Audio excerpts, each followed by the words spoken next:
Good afternoon. Good afternoon. We are the last group. I'm sure some of you are happy about that. Our group is from Tyler Junior College. We are called the Operation Burnout. And our name we chose Less McBurning, because less burning things means dead.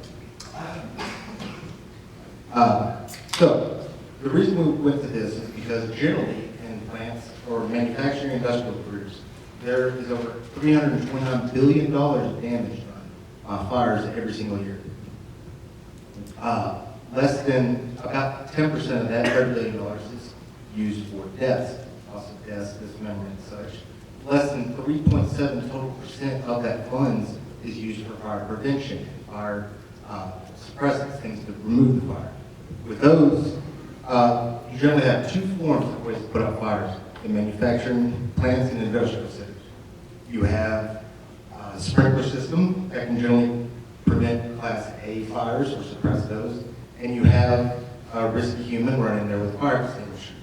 If they run in there, they do risk the chance of being injured or die. So what we developed was a robot that can go into those situations that humans cannot.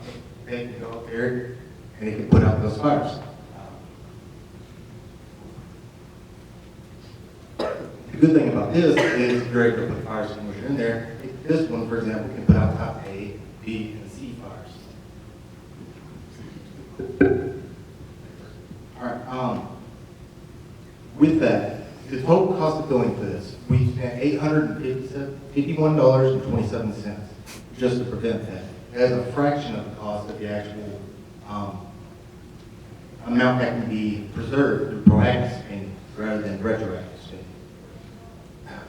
The way this will work is it will go towards the fire. There are 4 ultrasonic sensors on it, and we have mechanism wheels, which allow it to spin in any direction.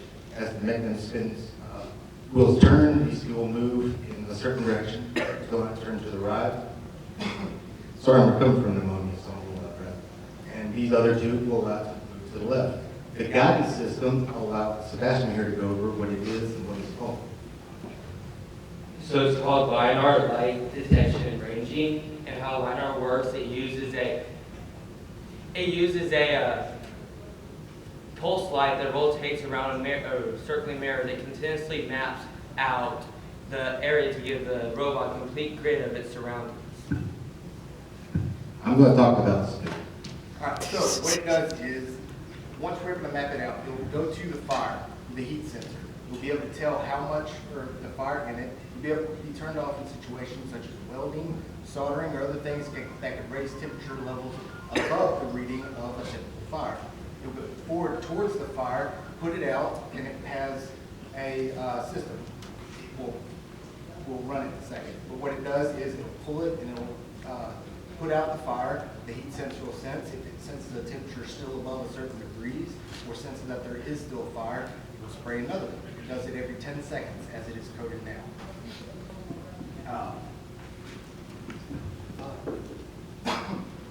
Another thing, we were going to present through a presentation and show how it could put out a fire, but we asked the Pathfinders group and we couldn't use their 3 pallets, so we made a little video just throwing the 3 pallets like we're actually going to put it out. So what we used is actually a blank fire extinguisher, an empty fire extinguisher. That way we don't have to clean up the mess and we wouldn't have to worry about getting in trouble with the hotel and such. The other thing, the way this works is in the video as it's shown. It's going to move forward to the fire. It's going to go forward. We'll put it out with a flame retardant or flame suppressant. And there's Pathfinder's 2 pallets, and they get put out. Okay, so the next thing, go ahead and present how it will work.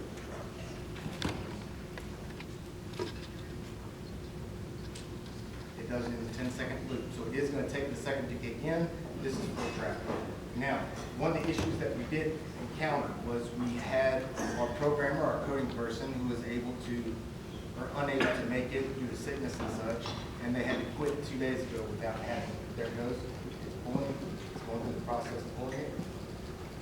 It'll pull for several seconds, and then it'll spin the other way, release it. Now, the person we had to code this, they were forced to retreat or not be able to come 2 days ago, and because of that, we weren't able to have the coding for the wheels to move. discovered is we need to keep that communication, the order of it, proceeding situations, to make sure that this type of situation does not happen. And then, are there any questions? Oh, for the future concepts, for this, another thing we're going to do. One of the things you have to think about is what if there are fires that are above this level? I'm sure that's a big thing you can think about. What if there are fires higher than this? Well, what we decided was to have a drone accessory to be attached to the top of it, charged through a single charging dock. We'll charge through a single charging dock, we will charge the bot will charge the drone. That way we'll be able to put out different types of fires. It can also, we're going to have interchangeable fire extinguishers in here. This one is the ABC. You have the type D and you have the type K. K is for cooking generally. I don't think you really want one of these in your kitchen, but if you're a dangerous cooker, have at it. The next thing is that we're going to have more of the LiDAR. I'm sorry, I'm not the one. We're going to have that system to go to it faster.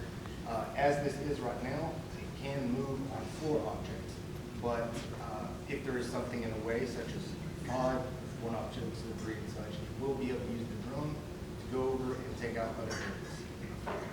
Are there any questions?